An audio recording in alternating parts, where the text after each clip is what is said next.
right, I believe I am all set up unless I'm forgetting anything. You good? Hold on. Nope, I'm not wearing pants. We're good. Alright, so we're good then. That means that they are probably going to be getting this match started soon, which means I should probably start my introduction, so I shall.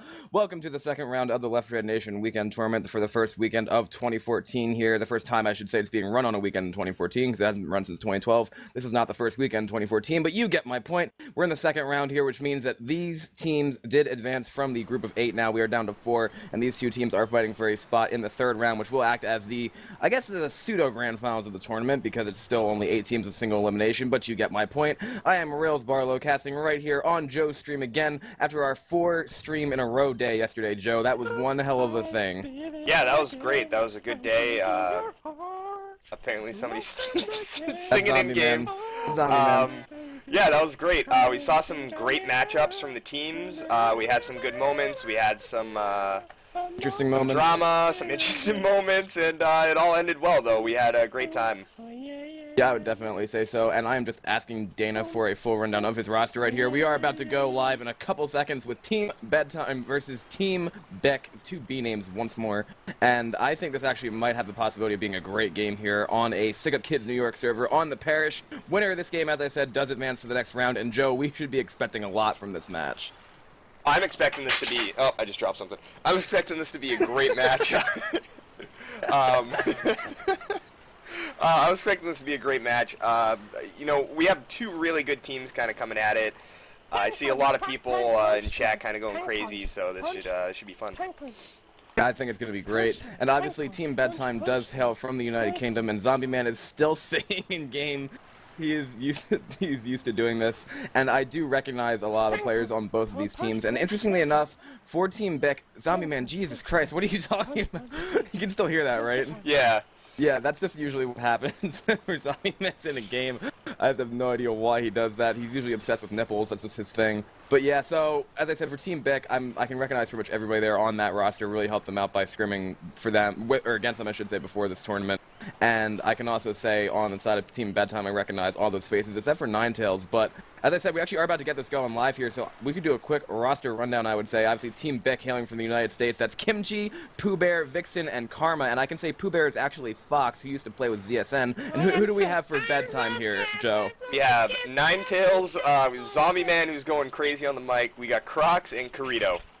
Yeah, and Corito is, of course, Dana, who is from Team Dynasty and also Team Die Golden Necked. I know I always butcher that name, but they played very, very well in the Custom Campaign Tournament number 2. And yeah, we have a lot of competitive history on both sides here. Obviously, the ping advantage is going to go a little bit to the Americans here, but Team Bedtime is used to that, and we are indeed going live. Team BiC on the Survivor side, Team Bedtime on the Special Infected, Round 2 L4D2 weekend tournament, and this first hit here looks to be a pretty good one. We have a Hunter, a Jockey, a Spitter, and a Charger, so a lot of damage potential here. The GLHF's coming out. Jockey and Hunter both spawning right here.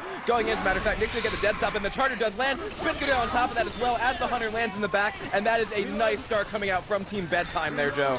Oh, that was a great start, especially those zombies going right on. I already forgot his name, not Ellis. Nick. Nick, right? Or yeah, Coach, Nick. One of the survivors? Yeah, one of those guys. Those zombies just blocked him in spit. Indeed, and we actually have a pause right here, right now, because it looks as though Team BiC needed that for a second. I think Kim just accidentally took her pills, if I'm not mistaken. Yeah, she got right up out of that spit and just popped those pills, which I was kind of confused about that. I'm not entirely sure what all that was about, but yeah, very nice hit from Team Bedtime at the start. And we also have the tank up right here for Team Bedtime in the hands of Zombie Man himself. And Zombie Man, I know from experience of watching him, he is a great tank, so I actually think now would be a good time to take this over to a Team Bedtime Worm, Joe, as we go back live here. Okay. Go one more, maybe? It's your call, boss. Are you really want to do it? I can't just go right in. I don't know. I can just go straight in. Okay, go straight in then. Derp around a bit, so yeah. Just wait. They're not even shipping it. Wait for it. Wait, we have free corner, wait. Yeah, he has enough HP. He's waiting. It's fine. Okay, go for the next one. Ready? Help me. Go. Nice little cap, last guy. Well done. That should be it. I don't know if you can clear me, maybe. No, you're green, don't worry, you're green. And we are back. That was the first tank of the game for Team Bedtime right there in the hands of Zombie Man. And that is the power of Team Bedtime and the Zombie Man tank with that double cap landing after he got that initial corner. Joe, that's exactly what we're used to seeing out of Bedtime. Yeah, this is exactly what we're used to seeing, and that was a great tank. They played that very well. They were stalling until they had just the right time with those two survivors getting capped. I mean, and Zombie Man was able to get those initial corners. And we have actually been joined here by another caster who will be joining us relatively soon. Mr. Battle, are you joining the server? Thanks, brother. You're still having issues. Oh, you're still having issues? Okay, that's good. Your mumble died. That's good. So Battle will be coming back. He's back. He's on the way, and then he'll be back in a second. So everything's dying. I'm sorry. Sorry that everything's dying. But yeah, so Battle will be joining us here. We'll make this a tri-cast in a second, as we did yesterday. But he's saying everything is dying, and Zombie Man is still making a lot of weird noises. But now the pressure really is on Team BiC right here, I'd say, Joe. Yeah, this is gonna be a lot of pressure. It's gonna really come down to how well they play this tank. I mean, on the survivor side here for Team Bedtime, they just got to pretty much survive that. They can still get a pretty nice bonus off of map 1, even though it has been nerfed in recent times. And then Susie ready up, Joe, ready to go live in Battle. What do you make of this situation? Well, I'm guessing the opening tank was a wipe. Indeed, and you're also double banned.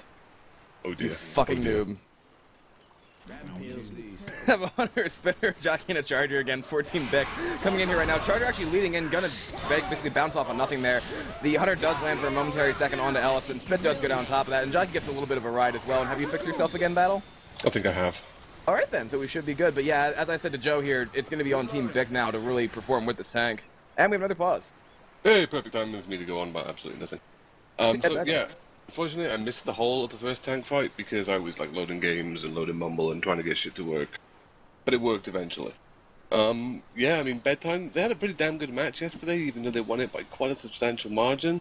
And I'm not sure how the BiC match went. I assume after... Joe, how'd the BiC match go? Tank punch. Tank punch. I started, I did take a look for it earlier. I did find it, and as you linked me to, it is 15 hours long, so after 7 hours of skimming, I did find the match, and it seemed like an inherent clusterfuck. So I'm glad I didn't get to cast that. That's a good way to put it, honestly. And you know what? The tank is now up 14 BiC into the hands of Kim, the witch is going to get crowned right there by Crocs. How about we take it over to another special infected war room, please, Joe, and see how they play it.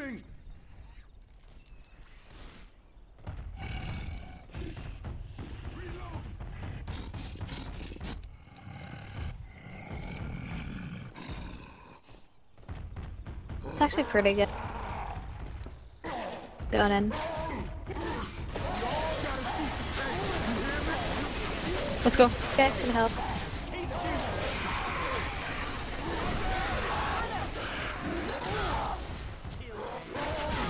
Everything got shut down.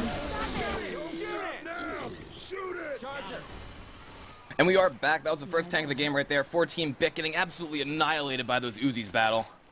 Yeah, Tank unfortunately did his SI support a lot quicker than that. Tank was down to about just the 2.5k before the SI committed. By the time the Tank got a corner, Tank was down to 1000 HP, so nothing more than a couple of punches off that, unfortunately. So not the start that Team BiC would have wanted. But they're really going to take one more hit now. Yeah, they only have to take, I mean, they have to take this one more hit, and they don't even have a charged spit here, obviously. What version? This is Pro Mod 4.0.1. Okay, so that means that the spit damage is still buffed. And Joe, what did you make of that tank fight? The SMG slow was just killing that tank so bad. I thought they might have had a good chance, but Rochelle kind of backed themselves into a corner, and there was a couple punches missed there. Yeah, you know what? This hit's going in here right now. That Smoker got picked. The Hunter didn't land anything. Jockey didn't land anything either. Spitter got a tick, but Battle, that's safe room for Bedtime right there. That is indeed safe room, and I've just typed spec card in capital letters, so it's not working. So I'll do it on the next round. But yeah, pretty good start for Team Bedtime. I mean, that's a solid lead, even though it has been nerfed because of all the distance changes and so on and so forth. Oh my god.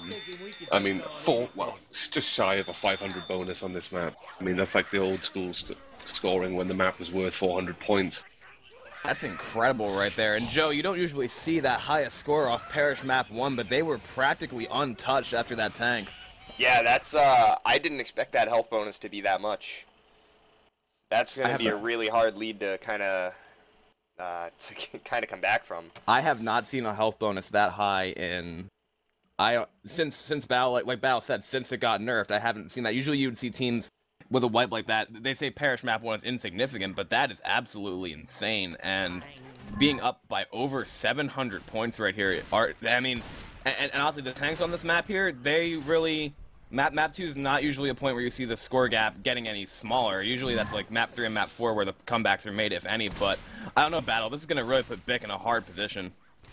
Yeah, I mean, going into the second map with already the 700-point deficit is pretty disheartening. I mean, that was one of the primary reasons why we pissed around with the scoring in the first edition of EQ and sort of nerfed the maximum distance points for a couple of maps because, you know, Parish, after that tank is down, especially the early tank, you've got 2 attacks to take as survivor, and you're in the safe room.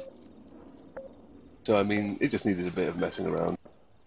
Yeah, I mean, so we are actually going to be going live right here once again. Team Bedtime on the Survivor side of things. Team BiC on Special Infected, needing to make something happen with this first hit. It's a Charger, a Jockey, a Smoker, and a Boomer for them here, and it looks as though Boomer's going to be coming from the roof of the safe house. We got the Jockey on the left-hand side. That's going to be the Charger across the way. Smoker wants to pull the police car here. But as I know, even though they have the ping disadvantage here, Team Bedtime is very, very adept at clearing hits with Smokers in them. I've actually seen that happen a lot. Boomer's going to rocket in there, manages to get one. Smoker will get a pull here. Charger is going to miss. Jockey's going to get shut down, and right there, as you can see, they let the Smoker pull go in, but after that, they shut down that Jockey and that Charger right away, Joe.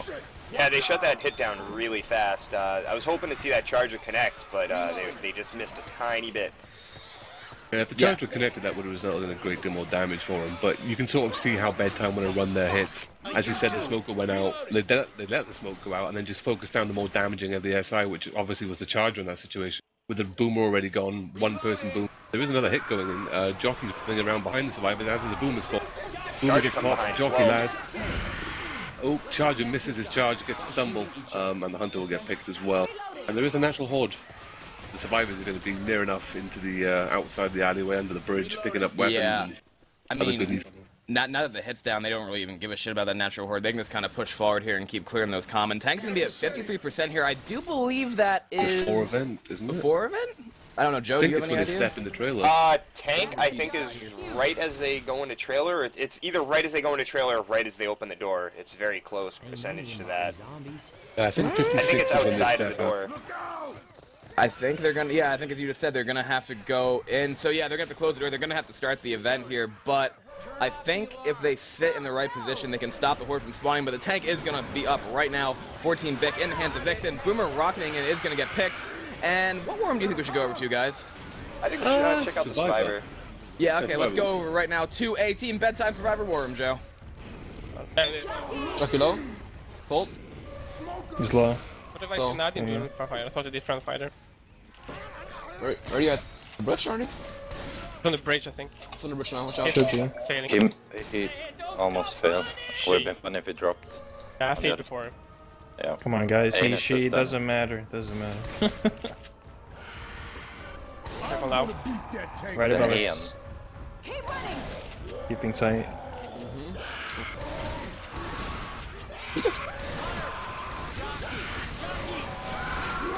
Oh. Oh, Jockey. Oh shit. Damn. He's in though. I got you. Rape him. We're good. If he didn't try that rock, it would have been a way. No ammo, sorry. That's fine. He should be dead. Long arc punch. That's nice. Yeah. They're pulling inside. I'll get the pulls inside. We are back, ladies and gentlemen. That was the second tank of the game for Team BiC. Unfortunately, I thought things were going perfectly there. That tri-cap landed. Tank had just got to the end of his animation of throwing a rock. I thought he was going to go straight in there, get the last separated survivor, and we were going to be calling a wipe there.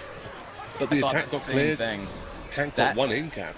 Yeah, and then the tank missed a couple punches there, too, and the tank wasn't really able to get much of anything. That's a huge break right now for Team Bedtime, and, I mean, Team BiC, that's one of the opportunities that you can't let Team Bedtime have, especially with this lead. They're still carrying a massive bonus, too. Spitter, Charger, Jockey, Smoker on this hit. The Spitter's pre-spawn, they know where it is. So, I don't know if this Charger has any chance of landing, as a matter of fact. It's completely leveled and annihilated by Dana. Now we have that Smoker pull coming in from the back. Rochelle's insta-clear. Jockey goes in, and this is a big rebound right here, Joe, from Team Bedtime. Yeah, on that tank, they had a triple cap, and even the survivors said if the tank didn't throw the rock, they were gonna be dead right there. Yeah, well, I mean, Bile has been deployed as well now. There is a witch ahead of the survivors, but she's in the traditional place at the other side of the bus depot. I was surprised to see them use the Bile then. I thought they would have sort of pressed this button, waited for the doors to open, taken this next hit, which is definitely going to contain a boomer because they killed the spitter in the last attack, and then rushed this witch because they'd have it. Well, they'd pretty much have a free run to the safe room or the bus depot at least. Yeah, I mean, it is a weak 2-2. The witch is getting drawn here right now. Beautiful crown coming out there by Dana. Boom does land in the front. We have the spitter and the jockey both going in as well. We're going to see some spit damage going on, but a jumping Skeet coming out there. Looks like there was some Ninetales and Zombie Man, both as a matter of fact, for the team Skeet. And that's that hit up and down, and we see them still running with a 480-point health bonus here, Battle. Yeah, that's going to be safe room as well. They may get one or two trickling spawns to deal with as they get to the safe room door, but I mean, you know, nothing is going to dissipate that bonus unless they land a massive quad charge and spit. Exactly. I mean, they do have that Charger here, but that's going to be the last cut that they have. Boomer, Spitter, Charger, and a Smoker here. The Desperation hit is coming in. They're going to get the pullback, but they're actually going to close the safe room door. And Joe, that is a 1,764-point game for Bedtime so far through 2 chapters. Yeah, that is. This is going to be a hard. This is going to be a hard game. This is going to be very interesting. Hopefully, we'll see some good plays from BiC coming up. It's going to be all about how they play this tank. Yeah, and you see in team chat there, Karma saying that they have to just keep going, and that's the thing about Team BiC actually, is that they have a lot of competitive experience on their side. I don't know if you heard it or not, Battle, but the Pooh Bear who's playing for them actually is Fox from ZSN. Unfortunately, I don't know too much about Fox. I've seen her play in 1 or 2 games, but I mean, that was going back a long-ass time. But it's good in a sense that, you know, even though they are down by just a stupidly high deficit, that they still have the motivation to actually continue and play it out. I mean, that's really the motivation that they need here, but Joe, we need to see them completely 180 their Survivor performance too after that wipe from Zombie Man on the first chapter. Yeah, we do need to see a 180. This is going to be one of those games where the deciding factor is how well this team can pick themselves back up. I mean, this is a particularly difficult tank to survive.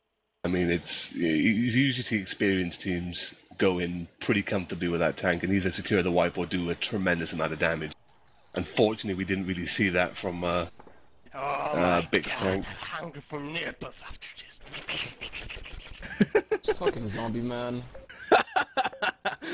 Zombie Man, oh, never change. That's one of Zombie Man's specialities there. And we heard Dana saying as well.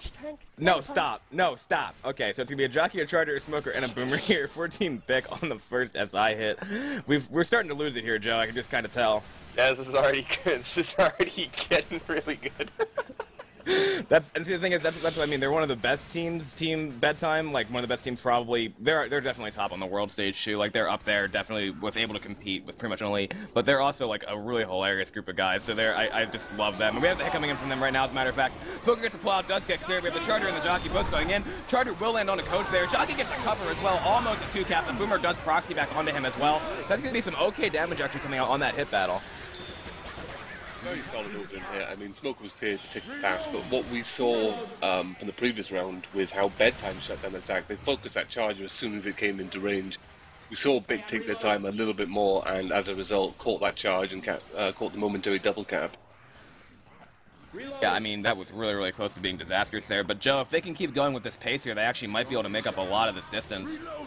Yeah, they need to keep up the pace. That was a really good first hit by the Infected, so this is going to be interesting to see their next couple hits right before the tank.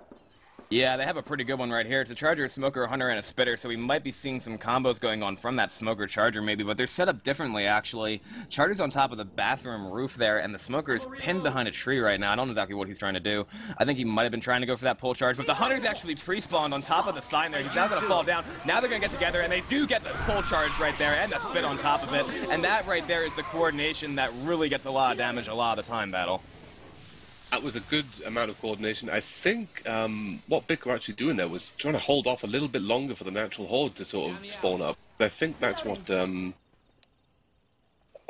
sorry, excuse me. Just a bit of a fucking thing going on behind me. Hello, guys! But it does seem that that was the plan of it. Slow down, take the natural horde as Survivor, and then sort of beat off the SI hit as it comes in, but they were able to attack and get the damage in before that happened, so... You can't argue with it as a hit for the SI. Yeah, and we know from experience, Joe, that these natural hordes can be kind of annoying, especially on hard rain. Yeah, on hard rain with the poor visibility from that storm, it's absolutely brutal. You just got to be really careful with those hordes, because if they catch you at the wrong time, you are not only facing clear and special infected, you're not able to push through that horde. It's almost like another boom going out, pretty much, if you have an attack with a spitter. And if you get like a couple spitter attacks in a row there, it can be really used to the SI's advantage. And Battle, I think they might throw this one in before the event, I'd say. I don't know, actually. I mean, they've got a good hit. I mean, even for the tank spawn, they've got that boomer. They are going to send it in now. Boomer doesn't lock it in and get a double boom with the back. Charger goes in, gets a double charge. Smoker gets cleared in front, as does the jockey. But that charge is going Ham City in the back as well, so that's a lot of amount of damage from the horde and the pounds from the charge. Yeah, and we saw it there, Joe. They really caught BiC off guard with that, because I think they were on Battle's page there and thought they were going to hold it for the event. Yeah, it almost seemed like they were going to hold it, but then they capitalized on that, especially with the two in the back kind of stacked up. Well, it does put BiC in a pretty bad predicament as well, because they're all at that stage now where it's one punch and slow. So you have to make a decision: do you take your pills now, or do you try your luck? Do you take the tank inside the trailer, or do you take the tank outside? But, oh boy, this is going to be interesting, because they have a double boom going out. The Hunter's going in too. Might be able to actually land on Nick, and indeed it does. The spit went down in the center. The tank is up in the hands of Dana for Team Bedtime. Let's take it over to a Team BiC Worm and see if they can survive this tank.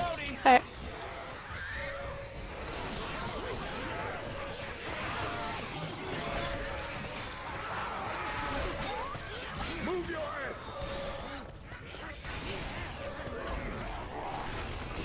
Up top.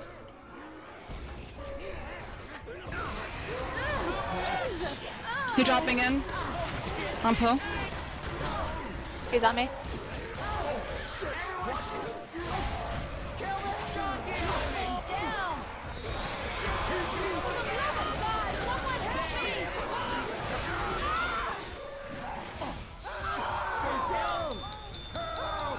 And we are back. That was the second tank of the game right there for Team Bedtime in the hands of Dana. And what did we just see there, Joe? That was exactly what they wanted. Yeah, we saw that survivor right in that corner just getting absolutely punched by that tank. And then they seemed like they all ran in to follow up with the melees, and it just wasn't enough. That special infected hit was just too great. Yeah, I mean, and Battle and I were talking about it a little bit. As soon as we saw the double boom land with the horde still trickling in there, that was definitely a cue for that tank to jump in. And jump in, he did, Battle. That's exactly what Bedtime wanted. Now they're up by over 1,400 points. Yeah, there wasn't really much that was going to happen after that. With the horde still trickling in, you had a couple of people still picking up the straggling column, and no one was watching that boomer spawn. Once, as you said, the double boom went out, the tank had 2 free targets to go straight after. And of course, then the third survivor got proxied and stumbled back into the trailer, so it was a quick corner for the tank. Exactly, and they're asking me if an 11% tank is legal, and that is indeed legal. This is going to be a very interesting way to see how they play this. I mean, I'm trying to figure out why that wouldn't be legal, Battle. I honestly don't know. There's no reason why it shouldn't be legal. It just means if anything, it's more of a hindrance for the SI, because it means they have to sacrifice a pass going to get the car. Right, I mean, that's going to be like right away, I guess. But we're actually going live here right now. And Joe, how about we take this over to a Team Bedtime Worm, because the tank is going to be up almost instantly. I reckon they've got time for this hit first. I don't see the SI saving this hit. And they're not going to save it. It's going in now. We do see a Charger, Smoker, and a Hunter. Hunter getting skated. Charger gets a charge. Nice quad boom. And the Smoker's going to get a pull off that as well, but it is going to be cleared relatively quickly. We should see survivors. Yep, spawn the tank. Tank is in a pretty okay place, actually, and that quad boom is... Ooh, I don't know. Yes, tank's out of there. I was about to say, that quad boom is really great for the tank, because he's going to get railed on the next survivor round. That wasn't going to happen. So, okay, let's take it now over, I guess, to that Team BiC Worm and see how they play this tank.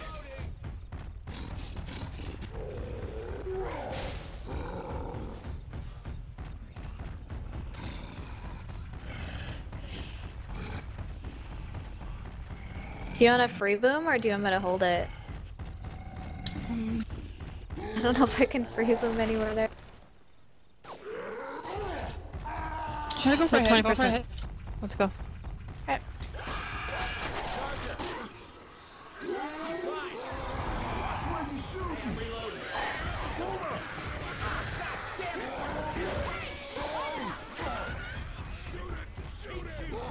Alright, well, hopefully we'll get a tri-cap because I died last.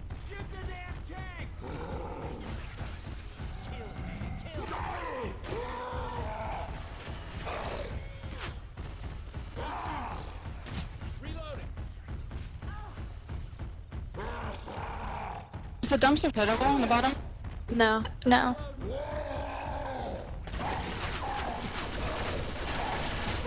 Let's go. Let's help.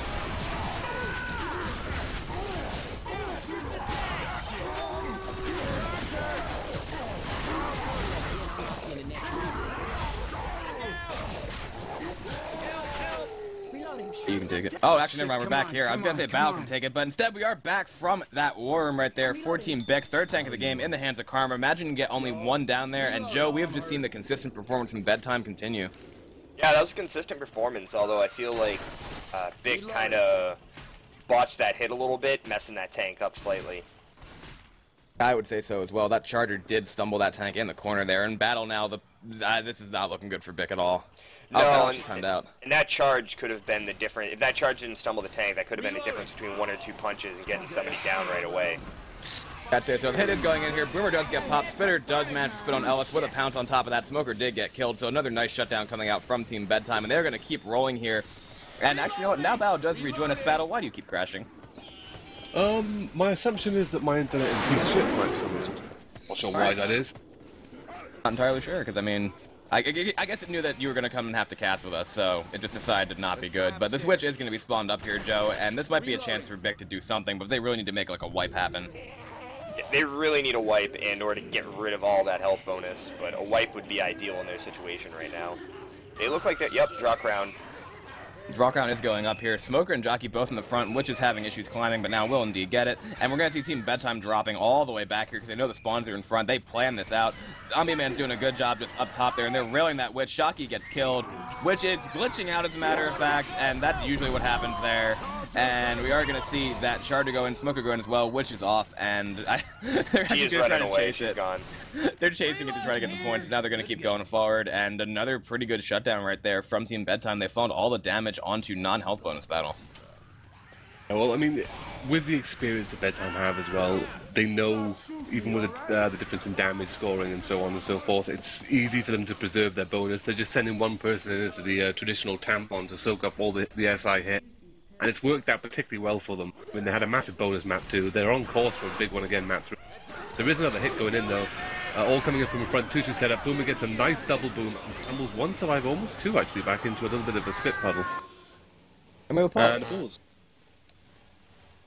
And then they were going to mark as ready pretty much right away for Team Bedtime. But yeah, Joe, I mean, they're still carrying a massive health bonus here, and as we know, the ladder choke is indeed nerfed in Pro Mod. Yeah, this is going to be really interesting how we see the Infected deal with this hit, because they still have 3 sets of pills. You know, you only have Corito bleeding, so they're still going to be moving fairly fast. I mean, momentum-wise, it's fully in Bedtime swing. I'm not going to see them slow down at all, I don't think. And with the way that the ladder choke's been modified as well, they have no real reason to slow down. Just send Ellis up, take the hit, clear him. If he goes down, he goes down. He's black and white. Okay, you've probably got 3 sets of pills to give him, because they're going to find more in the ambulance, because I don't think they've actually picked up any spares thus far. Now, in the sense of the ladder choke modified, when you guys say that, you mean like the spit won't hit you like on the bottom if you're on the ladder, correct? No, there's as you get to the top of the ladder, there is a sort of steel pillar which comes across, so you can sort of stand on it and look over the top of the hole. So you can essentially clear the hit by jumping and just shooting from there, instead of having to sort of stand at the top of the ladder or get the commitment and go up it. Yeah, and as you said, I actually think the spit does do damage at the bottom, but does not do damage at the top, if I'm not mistaken. Case I crash. Okay, Dana.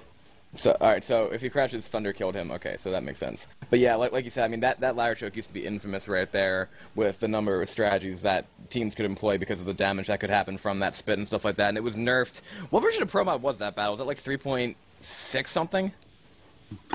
Honestly, I couldn't tell you in good faith, on the grounds that, you know, Pro Mod kind of went through a phase where it was being updated quite regularly. And every time it was updated, there was something added, something removed, something pissed around with. So I really lost track of what's gone into it and what's come out of it over the course of Jacob's rule using it. Yeah, I'm not entirely sure. But as you know from watching some of that cast that involved Team BiC yesterday in the first round of the tournament, Jacob is no longer the developer of Pro Mod. Yeah, well, I heard that he had passed over leadership of said role to Visor, but Visor hasn't been around to either confirm or deny that yet. But I mean, at the end of the day, there's no real downside to Visor having control of it. I mean, if anything, the person who works on both of the configs, both Equilibrium and ProMod, you know, you kind of lose the ability to see a reason for having two separate configs at all. But you will always have that that split in the community, as it were, where one person wants EQ and another person wants ProMod. There's not really that much difference between the two in terms of actual config and source code, but I mean, it's the little things. Well, what I'd consider little things anyway, you know, like tank slowdown and shit like that, which make the massive difference in people's minds. I'd say so. And then Joe, I mean, have you had the chance to play EQ, Joe, yet, or are you still just knowing ProMod? No, I'm still mainly learning ProMod. I haven't got a chance to try EQ. I was going to try Confoggle the other day, which I guess has a couple differences in it, but I've never played it.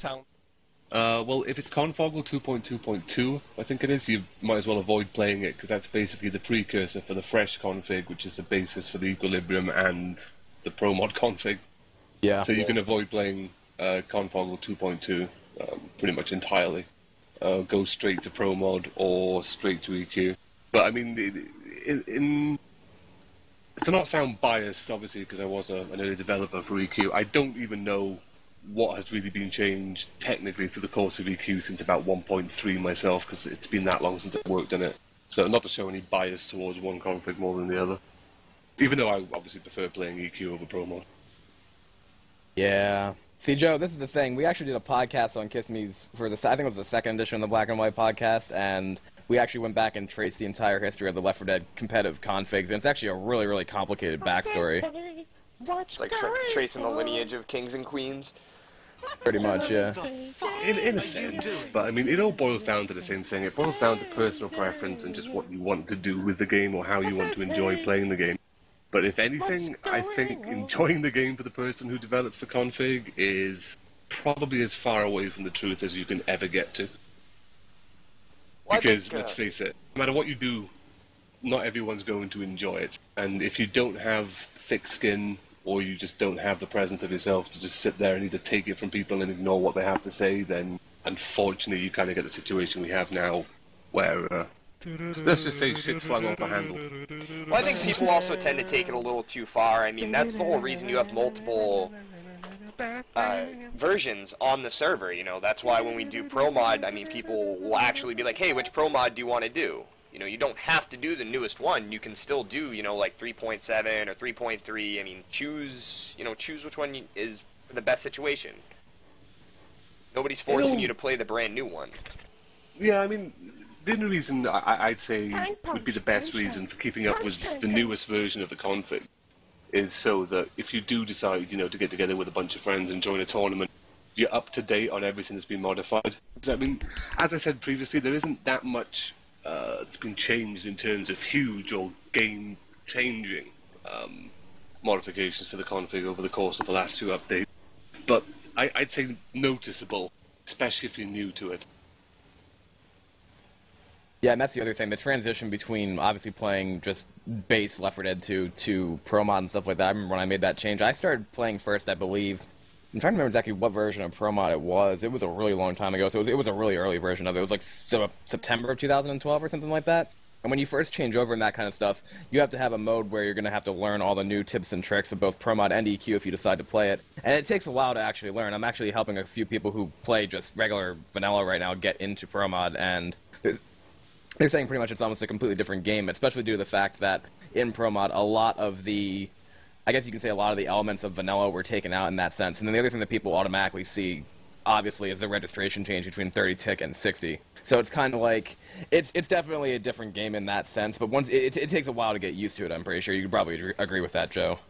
It is, and I've done it myself going through those changes. I mean, I was a pub warrior, so when you're going from used to playing vanilla right to ProMod, there's a lot of differences you have to learn, and sometimes it's very overwhelming because if you don't have people teaching you and you just jump right into a pug or something like that and people kind of expect you to know what you're doing, and here you are running around with a tank just getting pretty much sacking your special infected and your tanks not having any idea what you can do. It can be very frustrating and very demoralizing. But when you have somebody sitting there teaching you the ins and outs, explaining things nicely to you, it really makes the ease into it much better. That learning curve is definitely there. I've always fallen.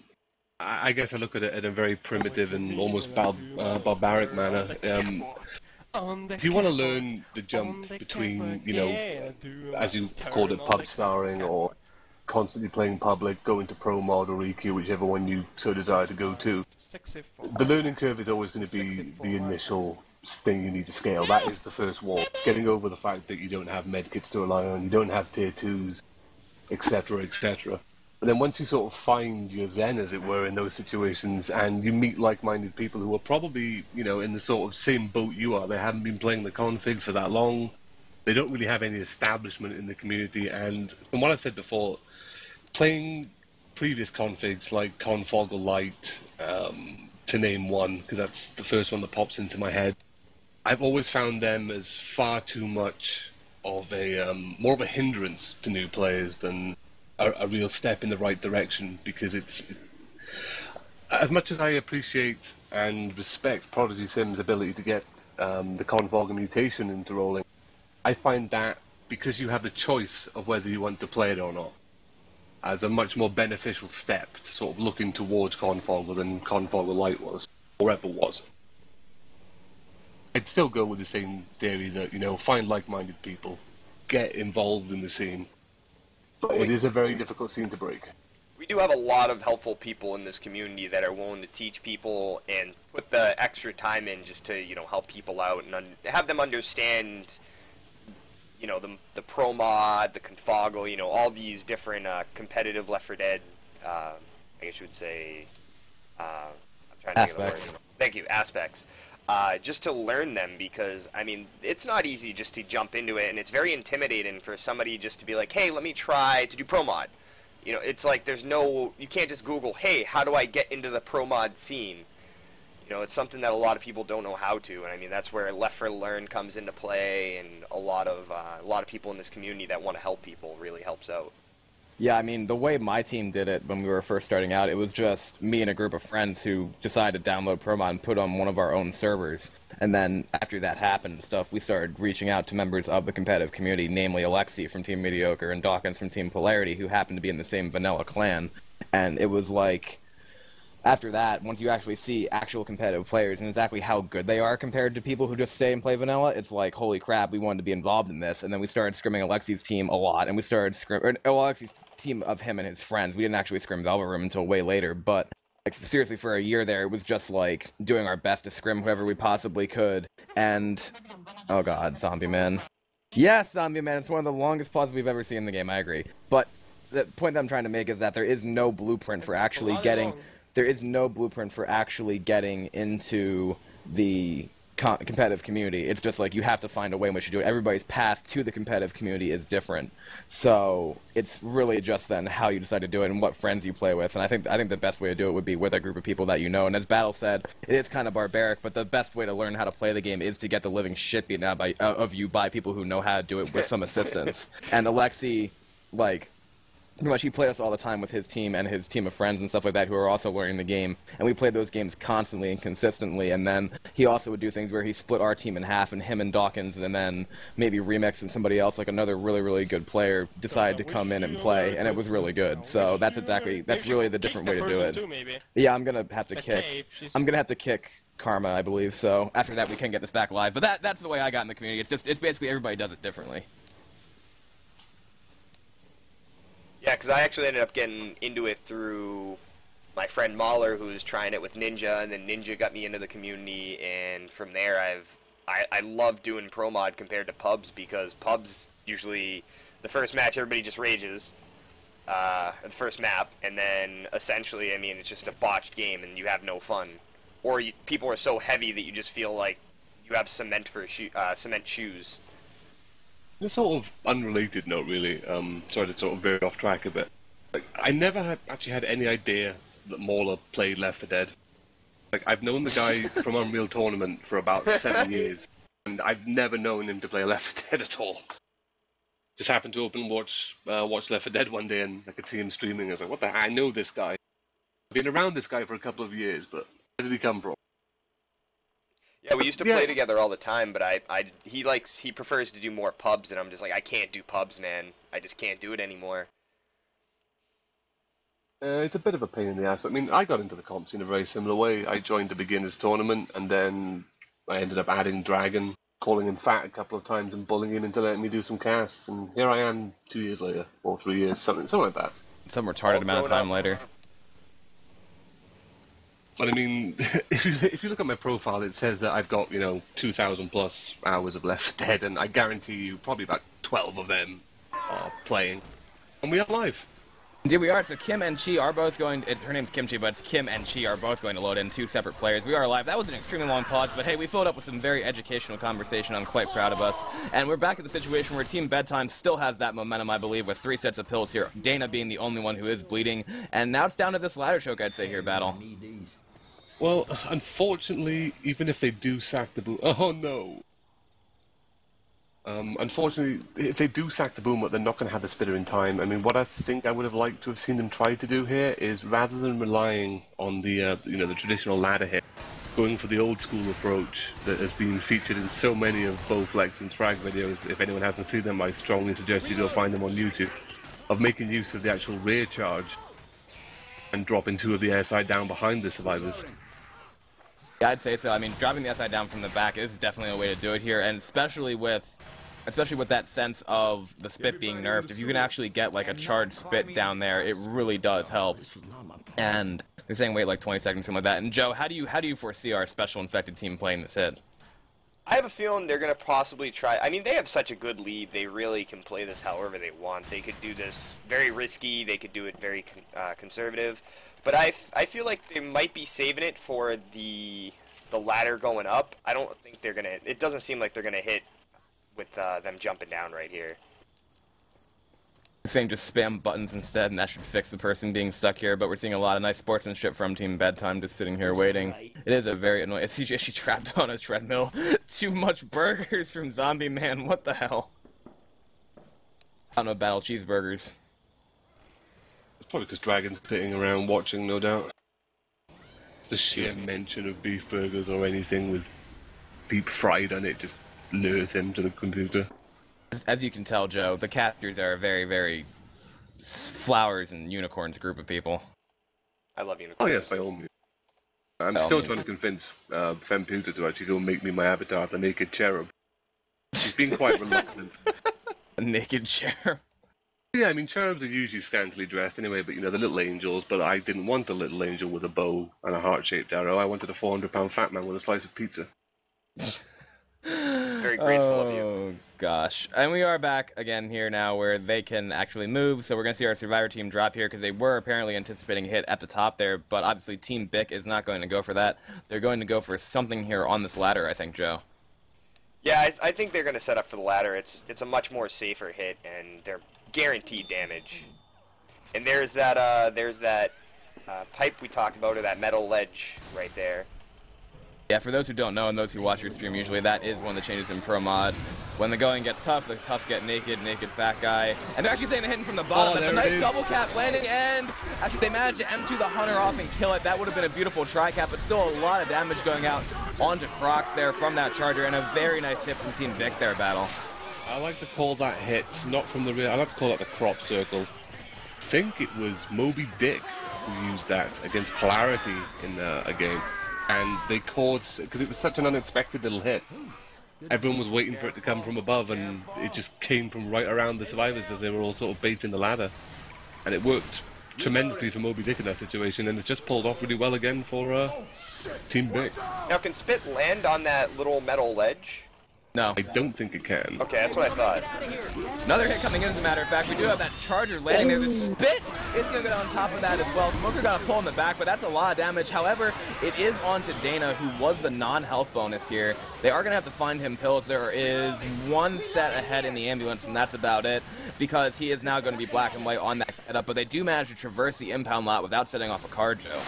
Yeah, that was really good. I mean, they made it right through that, but that... Actually, stumbling the boomer kind of backfired in the sense right there, because what it ended up doing is that the charger ended up charging him down, the boomer ended up getting popped again, clearing the charger into the spit, stumbling the survivor again, and then just the punches were amazing. They almost got a pull down there as well, but it did get cleared. The Hunter got cleared, Jockey got killed, and the Boomer shut down, so that's a nice shutdown coming out from Bedtime now. In battle, they're going to keep going in this sense, and they might be able to even make safe from one more attack. Yeah, they're in the situation now where they know they've got nothing to worry about for the next 10 seconds at least until the SI have their full hit up. So they're probably going to expect to hit round about the end of this corridor now where they're at. I mean, they're in great shape to continue just powering to the safe room. Once this hits down, it's right to the safe room door, take the last hit, and you're in. I mean, their bonus has been dented quite significantly, but I don't think it's enough to really worry Bedtime in this manner of things. I was going to say, at the very worst right here, they're going to be up 2,000 points before BiC Survivor turn, but we have a Jockey landing on to, looks like that's Coach there, and he does get cleared by Rochelle. Charter goes in from the back, actually manages to hitbox onto Ninetales once more to get a spit down on that, and the spit damage is pretty nice for charged spits once again in 4.0.1, but as Battle just said, Joe, that should give them safe room pretty much. Yeah, they're going to be able to get safe room fairly easy on this. I don't think they're going to have another spawn up. They actually, to confirm that, they definitely won't. And they are going to get in with a health bonus here. It looks as though it's going to be around 332 by the time they get inside, and indeed they are, and they continue their dominance in that sense, bringing their total score to 2,696 for this campaign battle. Battle. Oh no, not again. We lost Battle, Joe. So Battle's gone, but that's a very, very commanding lead, as I did just say, Joe. So now it's going to be up to Team BiC. I don't know what they have to do here. They're gonna have to basically just pretty much run this and just get as many points as possible. Hopefully they can end up getting a great health bonus. It's not going to be one of those runs that Bedtime's just going to give them, though. Bedtime is going to put up a huge fight with this tank. Yeah, definitely. This is an early 11% tank. Battle. Take it back to Battle. Yeah, right, Battle. Insert silence here. Yeah. There appears to be a thunderstorm going on outside, which probably explains my internet's terrible connectivity. Indeed. Welcome back once more, so now we should be able to continue taking this live, yeah. And, I mean, the first hit is coming in here right now from Team Bedtime. It looks as though the Boomer spawned up top, but Team BiC decided to bait them out, so Boomer's just going to wait for the survivors to come out now. It's going to be a Smoker up top with a Hunter down below and a Charger on the side up there. And they should be able to get some nice separation potential from this, depending on how that Smoker lands. They're trying to pick the Boomer here, but he's just going to arc himself over and not even jump. Smoker does take the pull here. The arc boom does miss. Then the pop does go in, and that's probably... The Hunter does manage to land, and a little bit of a scratch from the Smoker as well, but that, I'd say, is the best handle so far from Team... Oh, never mind, two Charger punches. I was going to say that was the best handle we had from BiC so far, but they decided to have a couple Charger punches there. And the tank is up now for Team Bedtime into the hands of Crocs. And what worm did we go to last time? It was a long time ago, so I don't remember. That was Infected, so we'll be going to Bedtime. All right, then how about we take over to a Team Bedtime Worm and see how they play this? Oh my god, why are you taking so much shit, man? Oh, okay. Nice car, nice. Good job. Where did they go? Oh my god, it's out. I wanted to get it in this area and just punch it over. Yeah. One more maybe? One more? Go Boomer! Hey yo, relax. Sack, go Boomer. YOLO. I was looking at the tank. Sack the Boomer. Please. Okay, yellow Boomer.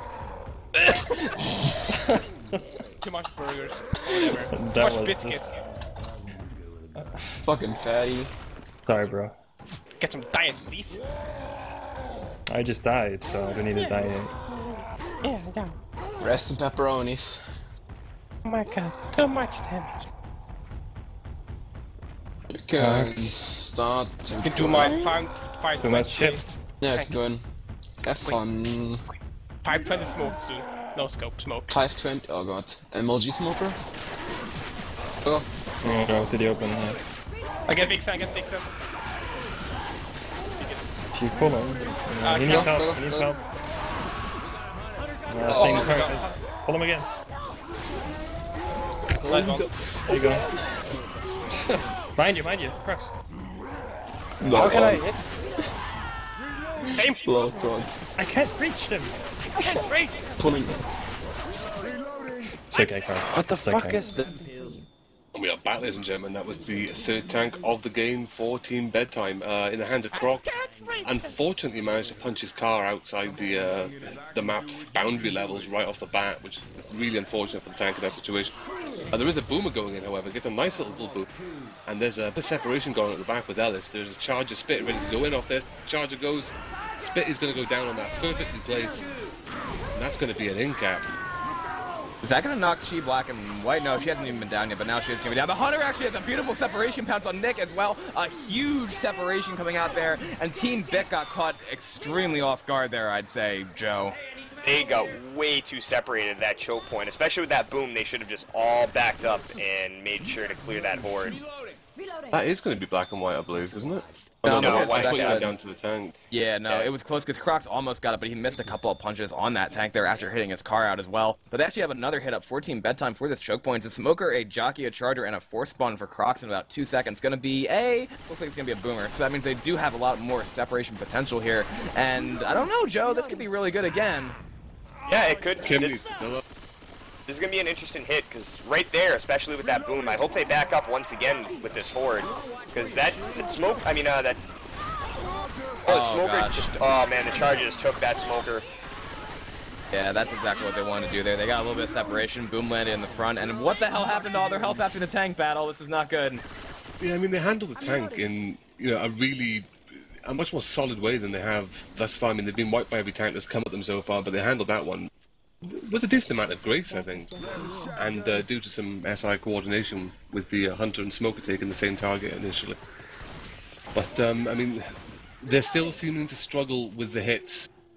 I'm not sure if it's a level of coordination that Bedtime employ, or whether it's just the areas in which they hit from which are causing the problems. Like this one, I'd be surprised to see Bedtime hit on this at all. If they do hit on it, I'm surprised to not see BiC covering that rear. Well, at least they have... Well, actually, BiC is going to drop out here right now. They have the Hunter in the hands of Zombie Man pre-spawned by the Witch. So he's just going to work his way over here doing his best. And looks as though BiC are going to push out to the side to take this from the opposite side over there, Joe. Yeah, this is a smart move.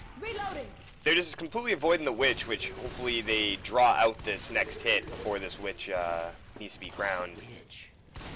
I don't know exactly, because it looks like she's looking to take it here. And actually, Ellis saw the Hunter through the wall. Ellis saw the Hunter's feet, I guess, underneath there, so they know there's a Hunter pre-spawned. And now he actually is going to draw the Witch, and he does get the crown. Hunter tries to wall kick, not going to land, but now the Hunter does manage to go in and get dead stopped by Nick. Charger and Spitter both looking here. The Spit is going to go down with a Jockey on the Fox, and that's going to actually drag her into the Spit. So they actually just made something out of absolutely nothing there, battle, and Bedtime keeps getting consistent damage. Yeah, it's that situation whereby you've got to respect BiC's. Almost, to a degree, it's baiting. I mean, they're leading the SI into where they want the SI to hit them from. I mean, you see the SI reposition behind them to sort of hit when they pulled that Witch, thinking it was going to come up top, and then you saw the reposition once again. And they made use of the fact that they spotted the Hunter. Now, there is a Boomer spawned up in front as well, which the Survivor's looking to pop. What an arc boom! Oh my god! It's a long boom. Wow, what a boom right there by Dana, just showing exactly how this stuff works. And Joe, I did never see that hitting until now. I did not expect that boom to hit. I thought it was just out of range, but that was a great boom. And they actually do pop the Boomer here. The Hunter is bouncing himself around as well, because Nick is outside. He was alone for a second. I don't know if they want to send this hit here or what exactly they're doing. Zombie Man is spawned up as well as the Smoker. They might be trying to go for a cheeky little death pull here. I haven't seen that actually work in quite a long time, but they could find a way to pull it off. Charger's down below as well, and then they're going to get the Spitter for Dana. They're going to drop down here, and they actually almost hit it, but the fucking tongue went for somebody besides Coach, and Zombie Man is not happy about that. Charger goes in. 1, 2, 3, 4. All of them go straight down. And the spin on top of them as well. And the Hunt gonna land. Oh my god, what battle? It's a blood orgy. It is indeed. And once again, we see the non-traditional hit in the sewers as opposed to at the top of the ladder. So both teams have made use of it. I mean, I think it's safe to say Bedtime made a lot more use of it than what BiC did. Exactly. Another Spit's coming at them as well, as a matter of fact. Going in there and landing on the Survivors. Oh, they can't move. Man. 3 down. Joe, we are seeing an absolute destruction here. Now it's a blood orgy. The definition wasn't clear until now, but then you just confirmed the definition. That was an amazing free spit, especially where they were just all stuck on each other, very slow. They haven't even got a chance to clear the horde out. We got a Charger taking the guy in the front down. Oh, here comes a Charger Jockey. Oh, that is going to be it. Wow. Wow. Team Bedtime just, as Battle said, the unconventional hit right there. Coming in, they had the Smoker from the top, and the Charger got a quad charge on that initial there with the Spit on top of it. I haven't seen it hit that effective in the sewers for a very long time, Battle. I think a lot of that came down to not so much awareness is the wrong phrase to use. Intuition? Relief. No, relief, I would have said, because once they'd avoided that possible death pull up top and the pound, I think they just assumed they were safe, and they all started to, rush like bats out of hell through the tunnel while the survivors were assuming that the SI would run back for the respawn.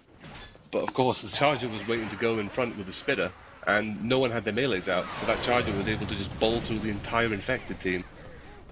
Yeah, that survivor was team. that was ridiculous. And I don't know, Joe. We don't usually see quad chargers in competitive. You don't see. I don't think we've seen it throughout this entire series. Anything more than I think a double charge. But that quad charge was ridiculous, and that spit was perfectly timed. You know they were set up for that, waiting for it. That was just great coordination by the infected. But you can tell as well that these people are pros. No one got an achievement barrel roll. For shame. What's up with the server? You had better ping before. Server had 30 ms. Now she has 80. I'm not entirely sure, but you know what? That actually means that the ping. Look at this right here. I don't know what the hell this is. What's going yesterday on? Too. What is this? Did the server auto balance the pings?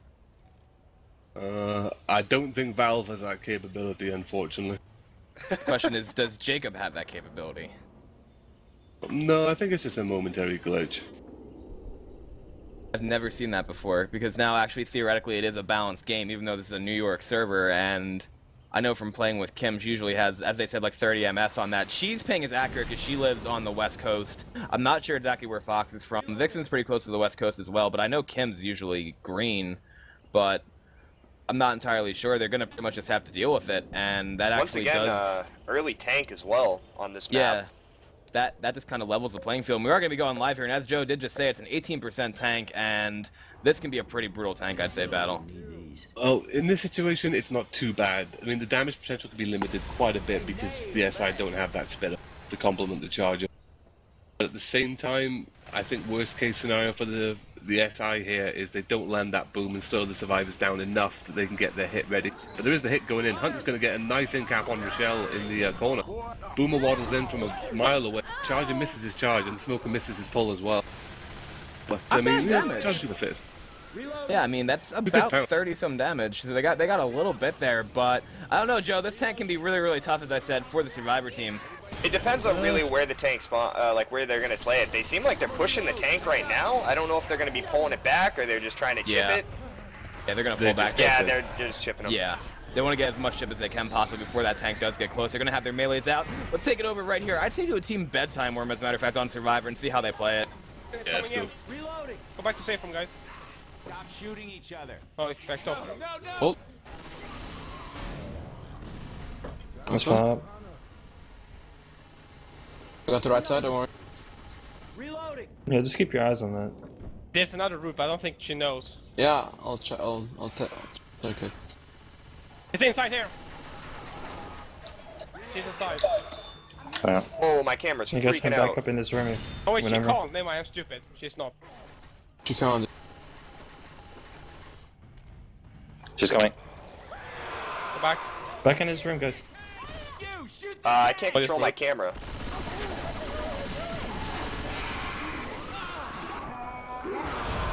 I'm getting right, son. Get me. Good job. There you go. Well done, guys. Oh. We are back, ladies and gentlemen. That was the fourth tank of the game for Team BiC. Managing to get a good amount of damage going in there, spreading the love a bit. Charger landed, as did the Hunter. Smoker, unfortunately, was outside, so not really able to help the tank at all. Did get a little bit of damage on Rochelle at the end of the fight. But importantly, Bedtime survived the tank. They're in excellent shape once again, and they just start ploughing through. Next hit is up for the SI, and it is going to be coming in from the roof directly above. Boomer tries rocketing and gets popped instantly. There is still a Charger, a Hunter, and a Spitter. Spitter. It is a Spitter. So we might Just so you guys know, I am having technical difficulties. My camera is freaking out, and I can't control it for some reason. Oh God! What's it doing? It's just like it's going on its own. I'm not even pressing any buttons. That's what's happening. That's what it is. The server is possessed. Wait, where is it right now? Like, what's it looking at? Well, I'm trying to keep it under control, but it is continuously going up. Oh God, that's it's up and away. I am floating away over the God, map. Joe. Well, you know what, Battle? I need to do a radio broadcast. You know, one of those typical things. Smoker, Hunter. It's right. I'm just gonna view one of the survivors until I can reload the auto exec. What the hell? I've never actually had that happen before. Your E key isn't stuck, is it? Or Q key? Nope. Alright then, so double Joe, check this. Joe's floating away here. They are going to try to pull this Witch. Tongue is going to get cleared. Witch did get aggroed. It did just get pulled by Nick, who gets a beautiful crown. Charger, however, does go in. That's a triple charge with Spit on top of that. So Ellis is going to take a lot of damage there. Hunter lands on the coach. And Team BiC is rebounding here with their SI, I'd say, battle. That was a damn good charge. I mean, once again, you saw sort of Bedtime go out. We're good. I just had to reload it. Okay, you're good? My muscles are not big enough. Fucking zombie, man. So you're good now, Joe? Yes, yeah, I'm good. Ninja told me to reload it. Luckily, I think that was the only thing I needed to do to fix it. What'd you make of that triple charge? That's probably the best attack BiC's got in this entire game so far. That was a great attack. I thought that was fantastic. I was in the middle of trying to reload it, so it was I kind of saw it a little fragmented, but that still was a great setup. Yeah, and we actually do have a double boom out here right now. Jockey gets picked. Smoker does get a pull, but that is going to get cleared. Spit goes down on top of nothing, and now we can see Team Bedtime. They still have a lot of health bonuses, as a matter of fact, sitting mostly on coach battle. Yeah, I mean, at this point as well, I mean, usually you tell your team, okay, we need to start hitting bonus. They're going to make safe room. Just, you know, hit them as much as you can. But at this situation, they're so far behind that I think it's probably better practice for BiC if they just sort of keep working on attacks. You know, as if the score difference didn't matter. Yeah, I mean, that's probably typically better in the long run. When playing from behind, that's what I usually try to do with my teams as well. It's like you can't really look at the score, you just gotta hit. Boomer jumps in there, manages to get popped. Jockey goes in there, Charger fell, Hunter manages to land, Charger tries to take the Hunter target, and now that Charger is coming back in for a couple of fists. And for those watching, and I know Joe might have said something about it, but we do have another game from the second round of the L4D2 Nation Weekend Tournament coming up in about 40 minutes between teams Apollyon and Easy Skins, Easy Life. And then we do have the really big summer tournament Grand Finals at 11:30 p.m. Eastern tonight between Team Envy and Team Apollyon. So Apollion's going to be playing 2 games back-to-back here, but the winner of the Apollyon versus Easy Skins Easy Life game, it looks as though they will be going forward to play Bedtime in the finals of the L4D2 Nation Weekend Tournament. So a lot of finals happening in the next couple of days. Pop goes out on the Boomer there, Spitter, Smoker, Charger for the rest of this hit, Joe. Yeah, I think they're gonna. I don't think they're gonna possibly hold it off. I think they're just trying to hit as fast as possible at this moment to just try to get as much damage and get rid of that health bonus. I would say so. Charger is gonna miss. We have the Smoker pull going out onto Rochelle in the back. Is gonna get cleared, and these hits are actually getting more staggered now. Battle. Yeah, I think the way the game has gone is sort of, you know, the nail has been driven very firmly into the coffin, and I don't think that Team BiC are planning on surviving this opening tank from Team Bedtime. I mean, they're going to have to deal with one more attack. At the speed they're moving, if it's another fractured hit, the SI will not have a full hit ready for the safe room. But the attack is going to go in now. It's all coming from behind. Charge takes a smoke target. Spit goes down on that, so that's good damage. But unfortunately, it's not coach. It's not the main bulk Smoker pulling back through. Ooh, might get down if they decide not to go through. Maybe. Nope, they're going to clear him. But yeah, that should probably be the last full hit, as Battle did say, Joe. And that was all. Oh, okay, they decided to incap him instead, but that was all non-bonus. Yeah, he's going to be too slow anyway, so they're definitely going to get a full hit in for the very last one. Would have to get on coach, but I don't even know if they're going to be able to do that, because look at how they're guarding coach right now. He's right in the middle there. Survivors are protecting him. Boomer bunny hopping in from the front, managing to land a single boom onto Ellis. Charger coming in from the front as well. Gets completely annihilated right there. He's going to get one punch. Hunter does land, however, on a coach. Jockey getting M2'd and killed, but that right there, I'd say, Joe, is the final hit. Yeah, that's going to be the final hit. I really wanted to see them pull off some more. Like, that last hit was fantastic by that Charger, the Smoker working together, and that Spitter. If we saw a little bit more of that, they possibly could have wiped them earlier. Maybe, but instead, take into consideration as well is that, you know, even though BiC do have some competitive experience under their belt, Bedtime has significantly more against a lot of very top-tier teams as well. So, I mean, you can learn a lot. I mean, people say, oh, I don't want to play comp because I don't want to get smashed by 3,000 points, which is pretty much what's happening here at the moment. But at the same time, you know, you do kind of learn from this. You sort of take away. You can kind of see it now in the last sort of few attacks how BiC have adjusted to sort of deal with how quickly and efficiently Bedtime can shut down an attack. So I mean, if you see that sort of modification to how they play during the game that they're playing, and you know that holds a lot of prospect for, you know, future teams and so forth for individuals on the team, should they decide not to stay together, of course. I'm pretty sure they're going to try to stay consistent with that kind of stuff because they have been practicing a lot, as I said. And, I mean, obviously, these weekend tournaments here, it gives teams a chance to really try to integrate new members and, you know, obviously just play the game to have fun in a setting that is not like a scrim in that sense. So it's still a tournament. It's definitely a tournament, but it's not obviously a major tournament as the other ones as we've seen go on for weeks at a time. And obviously, weeks at a time here for tournaments in Left 4 Dead 2 scene, they can be a real haul and a real drain on teams. I know from experience, having played in the past 3 major ones that, well, North American-based major ones, I should say. But, I mean, and playing them all in a row like that, keeping a team together is extremely hard. But we are going live here, last round here of Map 4. And this will be the last round of the game because Finale is not played. And yeah, it's going to be Team BiC on Survivor and Team Bedtime on Special Infected here, Joe. And we have a pause. Yeah, this is another early tank on this map, so we're going to definitely see if they can possibly survive this. I think they might be able to, but as Battle did mention, I don't know. I thought it's been one of them things. I mean, they didn't handle the tank. I mean, Map 2 tank was a pretty difficult tank to deal with. Map 1 tank can go either way. I mean, you know, sometimes you get that really quick wipe where all your SI land efficiently and you already have that corner nice and quick. So, I mean, but then you judge them on the Map 3 tank as well, and I think they actually handled that tank better than Bedtime did. From my perspective, anyway. So, I mean... Yeah. But I think this is one of those tanks where your experience in how to handle it definitely comes into play. I mean, you see a lot of, I guess, the beginning teams or the lesser... Battle. And he's gone. And Battle's going to be gone again in a second. He's going to time out because the storm's in his area. Cut him off mid-speech there. And I don't know if he's going to be able to come back sooner rather than later, but those storms really are hurting Battle's casting existence here. But, I mean, Joe, as he was saying there, it does give Team BiC a chance to... I guess still that chance to practice and still have a feeling for what exactly is going on. Yeah, I'll pick up right where he left off. I have a good feeling of what he was going to say. This is great experience, especially for BiC. I mean, you're facing Bedtime. They're a great team.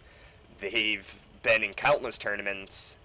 They are no joke coming into this, especially with the people they have on their team. So right at this point, I mean, they're just playing it out for experience, really, and just to get better. And essentially, this is going to help them grow as a team.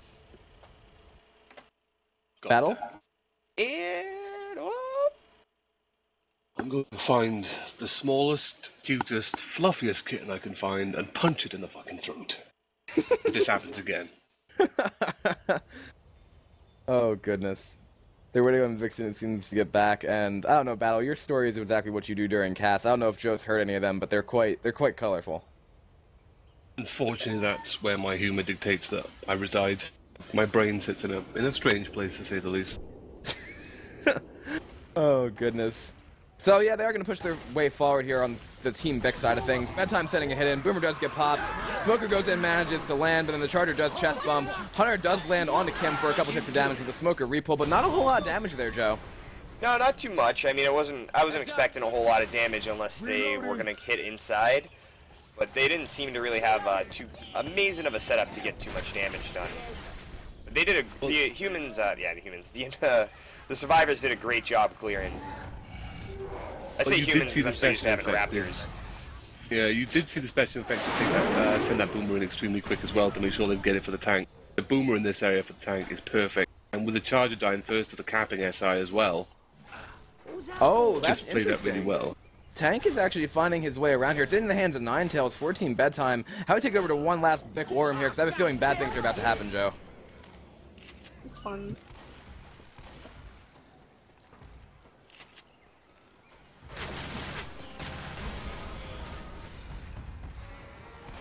He's on the building to your left, Chief. Oh my god. Let's go inside. I don't know. I lost him inside. He's down. He's committing inside the room. Okay, get him. Get him.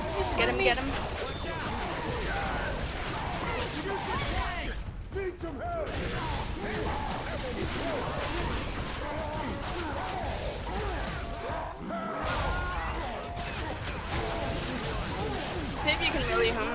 Should be almost dead or something. Oh shit. I don't have melee. Oh. Melee him with your pistol.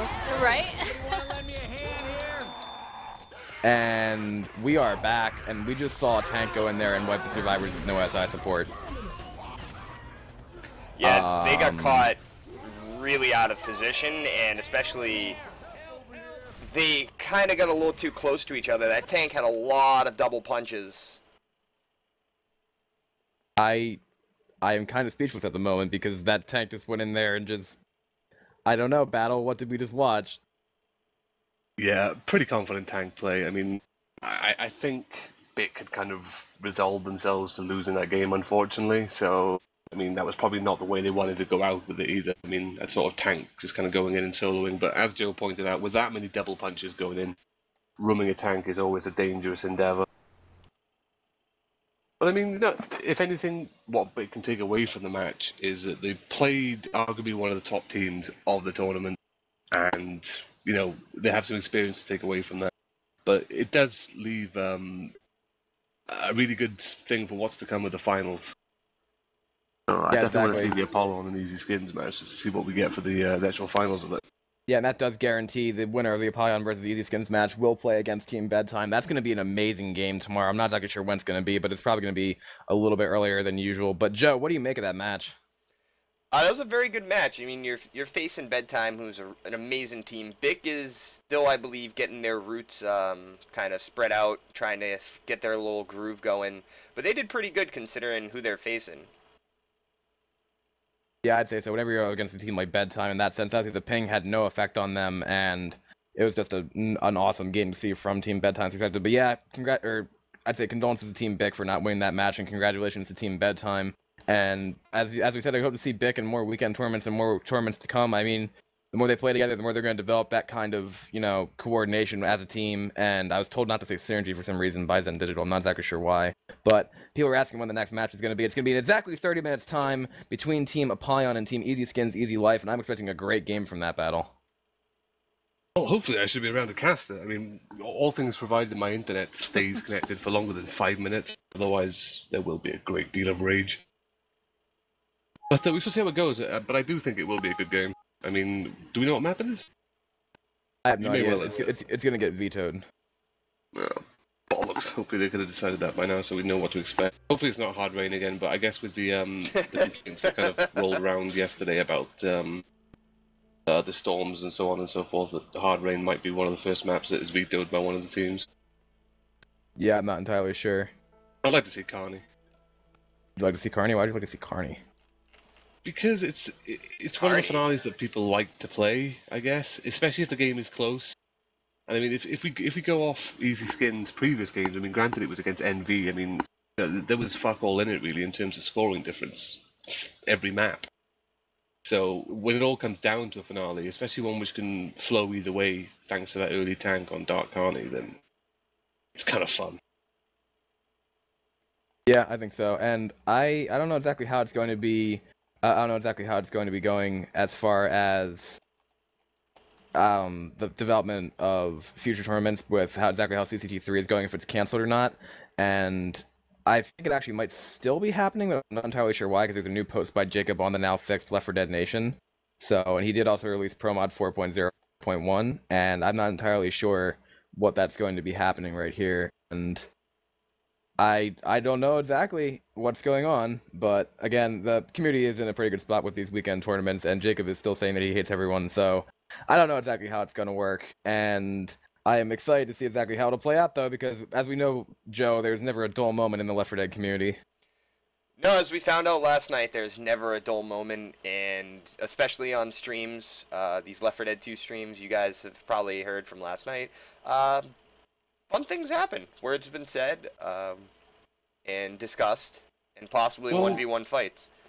As a viewer to the, let's use the term stream very loosely of the match yesterday. We'll use the term match very loosely as well.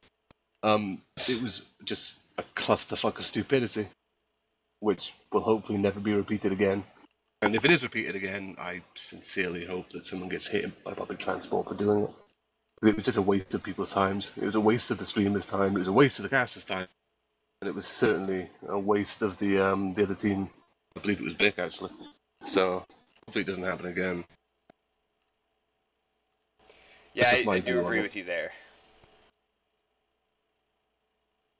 But yeah, we should have another match coming in about 27 minutes, hopefully. I'm going to quickly AFK and get myself another drink. But yes, thank you very much for casting that game, Battle. Thank you for streaming it again, Joe, and we will be back in about 27 minutes. You're probably going to keep the stream on, knowing you.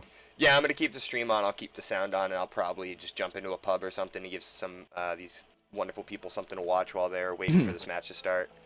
Sounds good. Then, Battle, you're going to fix your shit, hopefully? Yeah, I'm going to reboot my shit, see if that solves the problem. If it does, then I shall be around to cast the next game. If it doesn't, you will probably hear me screaming, "There's Cliff." Alright then. Sounds good. So we will reconvene in a few minutes here, and I'll be back in a second. Thank you all for watching that match, and we will see you in a couple minutes for the next competitive game, and Joe is going to entertain us while Battle hopefully doesn't jump off a cliff. BRB. Toodle pip.